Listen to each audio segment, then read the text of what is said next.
Apakah benar mandi malam bikin rematik? Mitos ini sudah beredar turun-temurun di masyarakat Indonesia.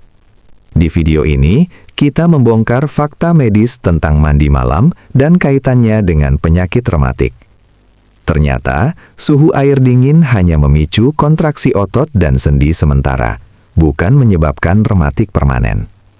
Tonton penjelasan ilmiah lengkapnya agar kamu tidak salah kaprah lagi soal mitos kesehatan ini. Pastikan untuk like, komen, dan subscribe untuk info kesehatan menarik lainnya.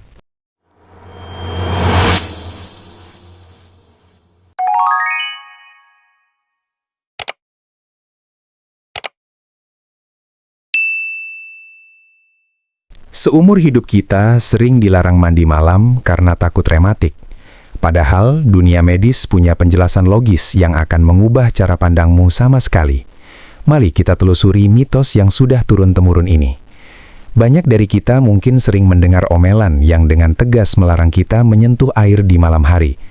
Masyarakat percaya bahwa air dingin yang mengguyur tubuh di malam hari akan meresap ke dalam tulang dan secara otomatis memicu penyakit rematik. Namun, tahukah Anda bahwa berdasarkan edukasi kesehatan dan penelitian medis modern, klaim ini ternyata sama sekali tidak memiliki dasar ilmiah yang kuat. Ini saatnya kita membongkar ketakutan tersebut dan melihat apa yang sebenarnya terjadi pada tubuh manusia dari sudut pandang medis.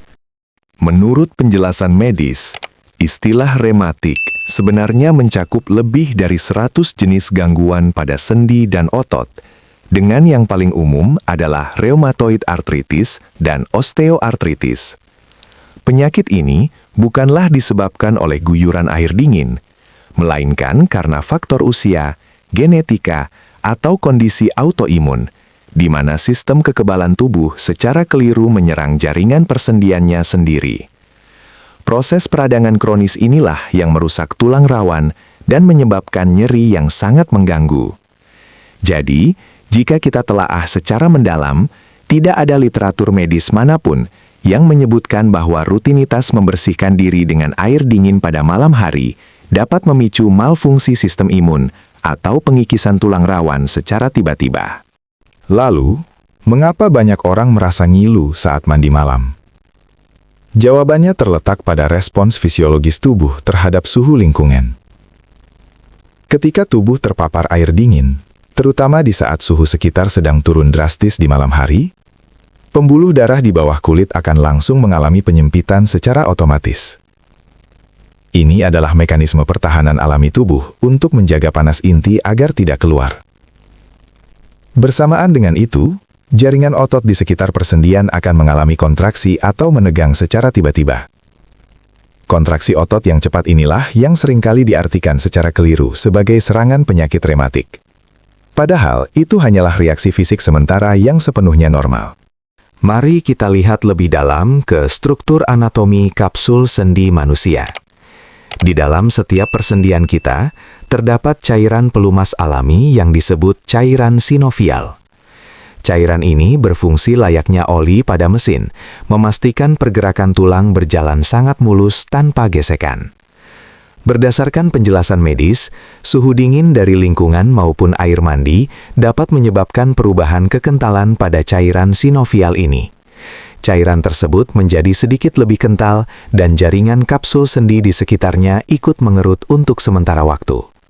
Akibatnya, pergerakan sendi terasa lebih kaku, berat, dan terkadang menimbulkan sensasi ngilu. Sensasi kekakuan anatomis inilah yang terus dikambing hitamkan sebagai penyebab mutlak rematik.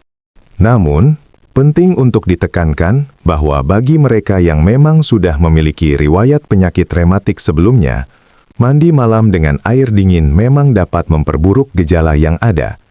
Mengapa demikian? Sendi yang sudah mengalami peradangan kronis akibat kondisi autoimun atau osteoartritis menjadi sangat sensitif terhadap perubahan suhu eksternal. Ketika otot dan kapsul sendi mengerut akibat suhu dingin, tekanan di dalam ruang sendi yang meradang tersebut akan meningkat drastis. Tekanan ekstra ini merangsang ujung-ujung saraf rasa sakit secara intens, sehingga penderita akan merasakan nyeri yang berlipat ganda. Air dingin di sini hanyalah bertindak sebagai pemicu gejala sementara, bukan sebagai agen penyebab munculnya penyakit. Jika Anda harus membersihkan diri setelah seharian beraktivitas penuh hingga larut malam, Anda sama sekali tidak perlu merasa takut. Menurut edukasi kesehatan tingkat lanjut, solusi terbaik adalah dengan mandi menggunakan air hangat. Mandi air hangat terbukti secara klinis mampu melebarkan kembali pembuluh darah yang menyempit, sehingga melancarkan sirkulasi aliran darah segar ke seluruh tubuh. Suhu hangat ini secara langsung merelaksasi ketegangan pada jaringan otot, melenturkan kapsul sendi, dan mengembalikan kekentalan cairan sinovial menjadi sangat optimal. Alih-alih menyebabkan penyakit, mandi air hangat di malam hari justru akan membantu tubuh membuang racun kelelahan dan secara signifikan meningkatkan kualitas tidur Anda. Berdasarkan pedoman medis yang valid, pencegahan rematik tidak terletak pada menghindari air di malam hari, melainkan pada penerapan gaya hidup sehat secara menyeluruh dan berkesinambungan.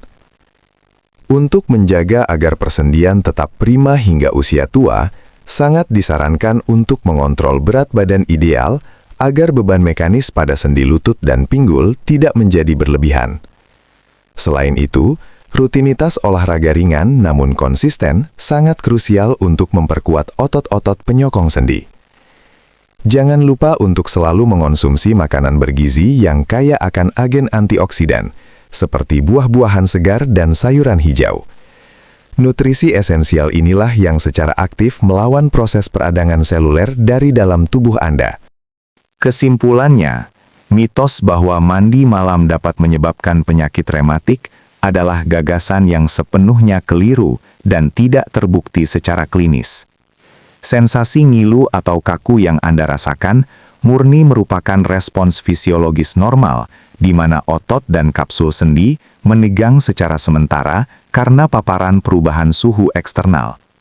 Selama sistem imun tubuh Anda berada dalam kondisi fit dan terjaga kesehatannya, rutinitas membersihkan diri di malam hari sangatlah aman dan tidak akan merusak struktur tulang. Kini, dengan pemahaman yang kokoh berbasis bukti ilmiah dan fakta medis, Anda tidak perlu lagi ragu. Jaga terus kesehatan tubuh dengan literasi yang benar dan jadikan ilmu pengetahuan sebagai panduan hidup sehat Anda.